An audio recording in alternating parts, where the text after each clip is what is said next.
Welcome to the Shakaama Live Show with your host, Shakaama.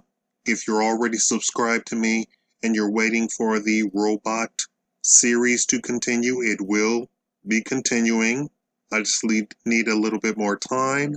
I'm actually waiting to receive a brand new computer because I'm working on a laptop that simply doesn't have the capability for what I want to be able to present. And I do notice that if I go really slowly and create a video that takes 2 weeks or more to create, you all really enjoy me putting in all of that effort. Today we're going to talk about credit. Go ahead and click the thumbs up button. It doesn't mean you like the video. It doesn't mean you believe me. It simply helps out the channel. And it doesn't matter if you click like or dislike. Advertisers want to be able to see that you're alive and waking and participating in the video. I want to talk about credit and give you a little bit of financial education in the most basic way that even a third grader could understand, right? I'm not going to say anything that's super duper intellectual, although I sound super duper intellectual, I know. And I really try and tone down how I talk to people on these videos, on all of my videos, because I want to be understood by the most people possible. So if you consider yourself intelligent and you think that I'm talking down to you, understand that there are other people out there in the world that aren't as intelligent as you, and they want to be able to enjoy Shakaama just as much as you enjoy Shakaama. I'm being sarcastic. You may laugh. So I'm not trying to insult anybody, but I do notice that the way women give information differs from the way men give information. There are a lot of YouTube channels that concentrate on giving out credit information.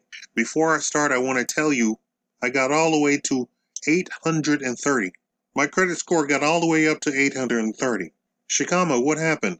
I was targeted by a long and very experienced identity theft, credit fraud, phone fraud group of people.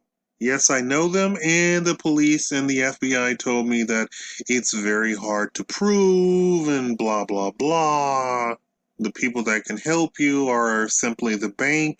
And the particular my credit cards at the time, I said, you all keep issuing me credit cards, but they have my social security number, and you keep insisting on basing the credit information on my social security number. They have the social security number, and they will continue to destroy me financially, and they did.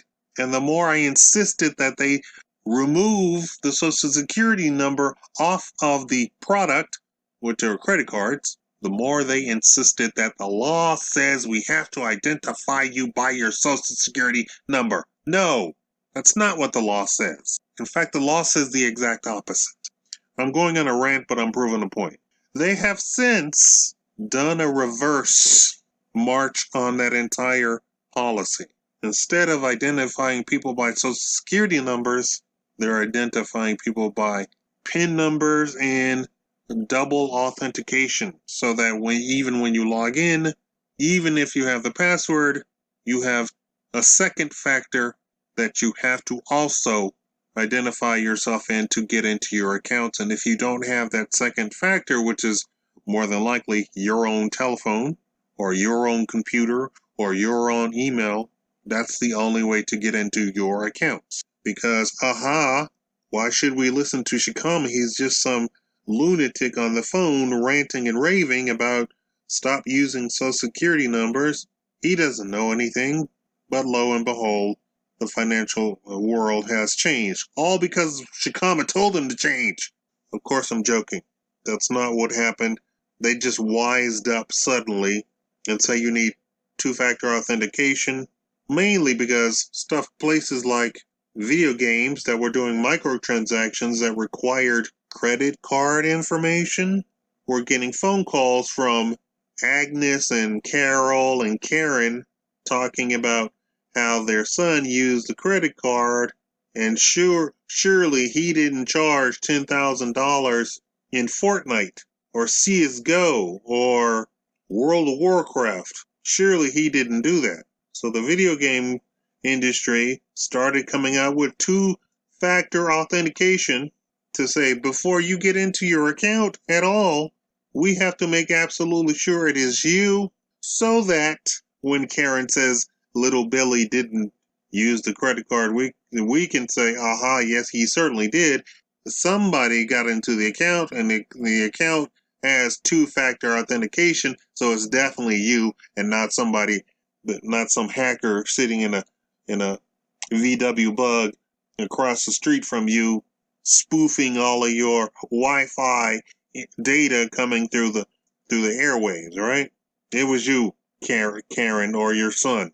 So because of them, then the financial industry finally got their what do you say, the oil in the pan, their ducks in a row. So women, when they give when they give financial information, or when they try and give you a tutorial, talk about how they feel. Talk about how it made them empowered to pay their bills. Talked about how strong and independent they feel about paying off their credit card.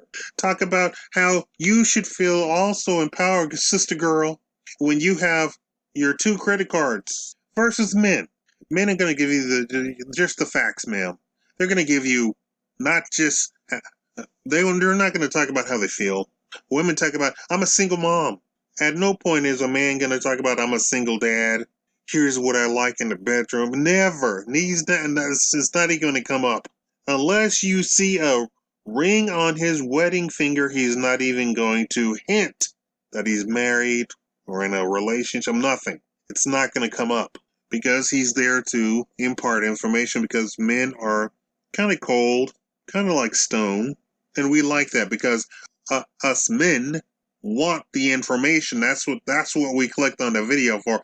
Men are going to give you so much information to the point where they're going to tell you exactly what the banks are looking for. I, in this video, am not going to go over that because that is super duper detailed. I could show you that, but that's not the point of this video. I'm going to give you 10 points. You should write this down or come back and watch this video in the future. And this is directed at women. Keep this list handy. I'm not going to tell you how great I felt about having an 830 credit score. I'm building my credit back up, and what's funny is people say, "Oh, you got to pay off your debts." I paid off for one of my debts, and my credit score went up by 1 point. You hold up a finger, 1 point. Paid off a debt, credit score went up by 1 point. On some people's things, it went down by a point. Now, you might be wondering, how is that possible, Shakaama? How did your credit score go down when you paid off your debt? Well, I'm here to tell you.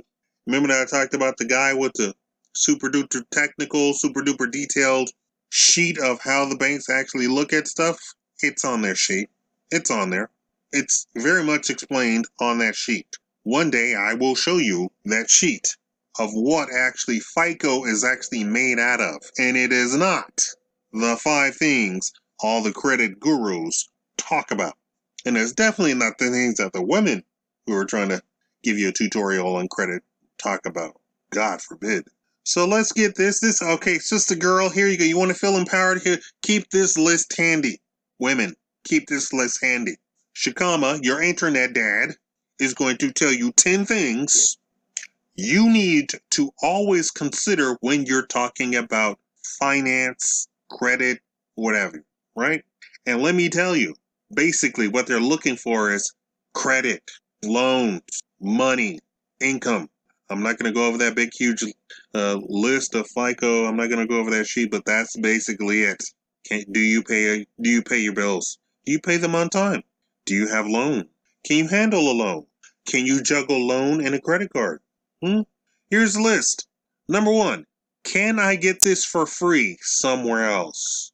Number 2, can I get this service for free somewhere else? Number 3, is there a better percentage rate somewhere else? And when I say that, I mean always be looking for the better percentage rate. Don't get a credit card and think, oh, this is a great rate. This is better than I have. But keep your eyes open. Keep your eyes peeled because, Bank of America, Citi, Wells Fargo might say, hey, why don't we offer them a 1% lower? Why don't we offer them 2% lower? Why don't we offer them 5% lower? You got to keep your eyes peeled, okay? Number 4, if I wait for 6 months, will this entire picture change? Let me tell you, they keep talking about, how you could raise your credit score 50 points in 30 days. Well, Shakaama's here to tell you, how about if you continue to do this for 6 months, will this entire situation change? I want to buy a house. If I wait 6 months and do everything correctly, will this entire situation change? Do they have me over a barrel? And in 6 months, they won't. Number 5, almost the same things. If I wait 12 months, will this entire picture change? You ain't going nowhere. House ain't going nowhere. And trust me, when we're talking about real estate, there's always another house. I don't care what your realtor tells you. They're trying to make sure that they have income each and every month. You are just a number to them. I don't care what they tell you. This is coming from a person who does dabble in real estate investment. Dabble. And I do mean dabble. And the first thing that my mentor told me is, do not get married to your house, ever. It is temporary. Just like you, it's temporary. Don't get married to your house. So don't get married to, I have to have this house. If you are a man and you're dealing with your wife and your wife's, I gotta have that house.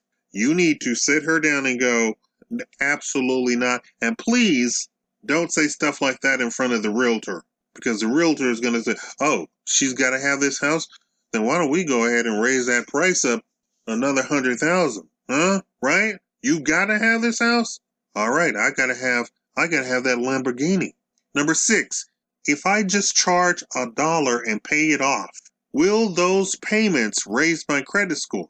And what will happen with 12 months of payments? What I'm talking about is you should have about 20 credit cards. Oh my gosh, Dave Ramsey said I shouldn't have any credit cards. Dave Ramsey is talking to children. He treats his audience like children. And the only thing that his childlike audience understands is debt is bad. Your dad, your rich dad online, is telling you debt is not bad. Bad debt is bad. Good debt is what? Good. You want to be treated like children? I'm going to treat you like children, but you're going to be some smart children around me. Good debt is good. If you have 20 credit cards, how often do you think you're going to use all 20 credit cards? Not very often. You're probably going to use one card when you go to the grocery store, one card when you go out to eat, one card when you go buy gas, and one card when you go traveling, right? So out of 20 cards, you're going to use maybe 4. What happens to all the other 16? Number 6 says, if I just charge $1 and pay it off, will those payments raise my credit score? Yes. And what will happen with 12 months of payments on those 16 credit cards? It shows that you're using the card. The credit card company is just tickled pink that you're using the card. And some of them have it written in their fine print that says, nothing changes if you don't use the card. You don't get reported to the credit bureaus. You don't get your credit score raised.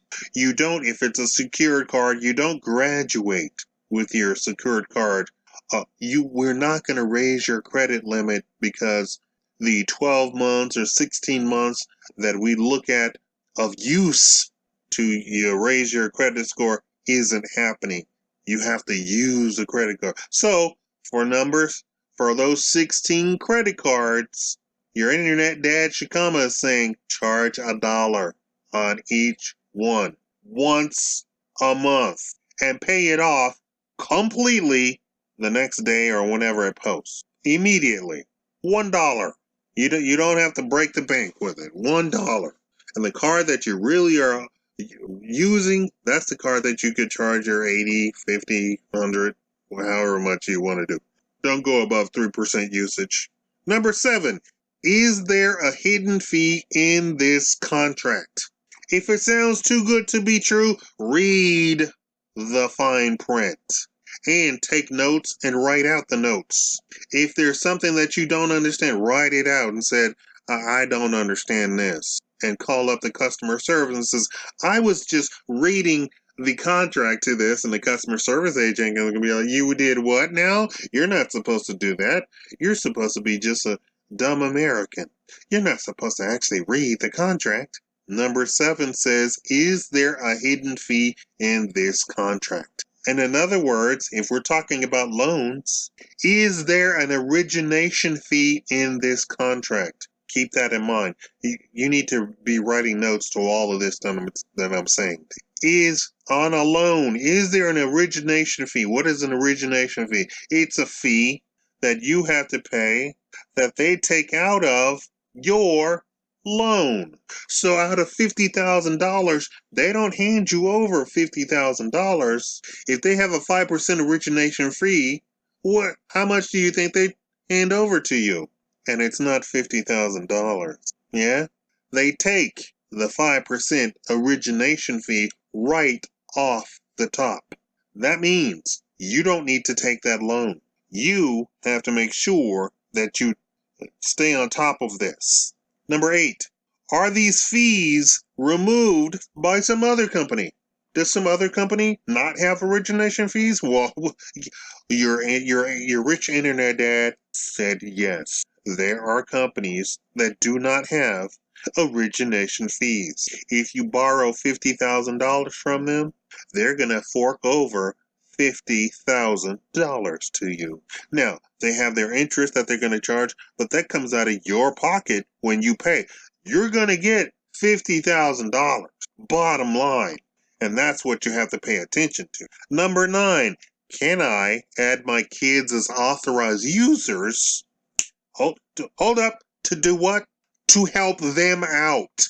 In parentheses, stop being selfish, you maroons.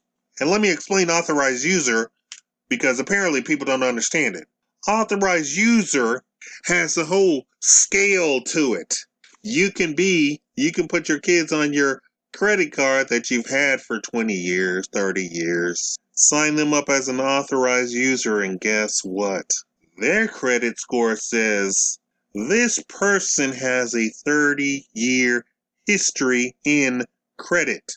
They turn 18 and they got 30 years of credit history on their credit score. That's at a minimum. At the maximum, you can sign them up as an authorized user. You can demand that the credit card company issue them a card in their name, and they can have free will of the card to use as they please. That's at a maximum. Guess how much the people make that have complete no limit credit cards that they hand off to their children? I think their last names rhymes with Bezos. But at the very minimum, you can sign your children up as an authorized user. No card, no access to the account, just authorized user in name only. How does it help them out? They get all of your history and they get your credit limit. So if you have a credit card with $50,000 credit limit on it, they get in their credit score a $50,000 credit limit. Is that helping out your children? That sure is. Stop being selfish. Well, he needs to get his. You don't need to be a parent. You just hand the children over to Shakaama. I'll take care of them right good. When I get my 850 credit score, they're all going to be authorized users. They ain't going to get a card, but they'll be authorized users. They'll get the benefit of me sitting up in the wee hours of the morning, counting all my pennies and crossing the T's and dotting the I's and stuff like that. And number 10, If my credit score was 150 more, what would be the total difference in this situation? This is probably the most important. I put it at number 10 because a lot of you all do certain things because you're so desperate, or maybe you're greedy. I don't know what your little vices are, but you need to sit down, take a breath, and say, if my credit score was 150 points better, what kind of situation would this be? If my credit score was 200 points better, what kind of situation would this be? And you know what? When you're talking about that, go ahead and go look at if your score was 750, if your score was 200, if your score was 850. Why don't you go ahead, go online and search around and put in all of their little calculations. Hey, my score is 850. What can I get for this? Then you'll see. If my score was 850, what kind of loan would they be offering me? What kind of fees would be completely waived if I had an 850 score? Then that should give you some sort of idea of what the world would look like for you if you were at that level. And you know what? You don't need to wait years and years and years for that. I did it in probably 16 months. I went from not 300, but I was at, I don't know, 4 something? 450 to 800 and, what did I say, 30? 16 months? After you hit 700, 720, 750, nothing really changes for you. After that, after you hit that, nothing after that really changes for nothing drastic. You've already reached basically the top. The difference between excellent, good, and excellent credit score is not that monumental. The difference between bad and fair or bad and good, that's a difference. So you need to take a look at, if I had an 850 credit score, what would my world look like? What kind of headaches would I not even have to worry about? Do you know I got Christmas cards, Thanksgiving cards, New Year cards, gifts? They ask, oh, there's the flu going around. How are you doing today, Shakaama? We were just thinking about you down here at the bank. Here's a lovely card that costs about $30. Just was thinking about you. Thought we'd drop you a card to say hi. Hope you're feeling good. Why? Because I had an 830 credit score. That's why. Why? Because I had three different things on auto pay. And get this, when I was late on something, they literally said, "Oh, you're okay. You're okay. Oh, you need to take a month to pay that. You're okay. That's fine. That's okay. Go ahead and take a month." And people are sweating over a few days. Why? Because they're at a different level. When I had a whole bunch of money and a fantastic credit score, the world was completely different. When you're close to broke, when you're close to poor, it's a tough world. And nobody wants to see you coming. They don't want to talk to you. Yada yada yada. Anyway, keep that list handy. Thank you all for watching. You can donate. I'll put it in the comments. Subscribe, because this is the beginning of this series. Thank you.